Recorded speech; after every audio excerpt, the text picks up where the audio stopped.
पुलंच्या बरोबरची मला एक आठवण सांगायला आवडेल म्हणजे या निमित्ताने. म्हणजे पुलंनी कसा आम्हाला पण एक सपोर्ट दिला. ते सगळं एक बाकी फार तपशील मी सांगत नाही. पण असं झालं, की एक बेळगावच्या बाजूची एक व्यक्ती, एक मुलगी, बाई, ती माझ्यावर प्रचंड टीका करायची. आणि बरं. ती बेळगावच्या तरुण भारतमध्ये मोठ्या-मोठ्या लेखाच्या स्वरूपात प्रकाशित व्हायची. मग तेव्हा माझी या सगळ्या क्षेत्रातली सुरुवात असल्यामुळे मला त्याचं फार वाईट वाटायचं. हं. तर पहिला लेख जेव्हा प्रकाशित झाला आणि त्या व्यक्तीने तो अंक पुलंना पण मिळेल याची व्यवस्था केलेली होती. म्हणजे बरं. पूर्ण विचार करून सगळं जे झालेलं होतं. मला याची कल्पना नव्हती. मी कुठल्यातरी कामासाठी गेले त्यांच्याकडे काहीतरी आणि मग तेव्हा सुनीताताई मला म्हटले. मी म्हटलं, "नाही, आता मी त्या लेखाला मी पण उत्तर. उत्तर देणार वगैरे." सुनीताताई मला म्हटल्या, "मला तुझा स्वभाव माहिती आहे.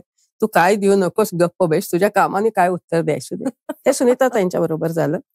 मुलं आतून असे चालत त्यांच्या पायाचे प्रॉब्लेम होते. ते असे चालत आले आणि आल्या-आल्या मला म्हटले, "उमाताई, दगड यायला लागले की समजावं की आंबे पिकायला लागलेत."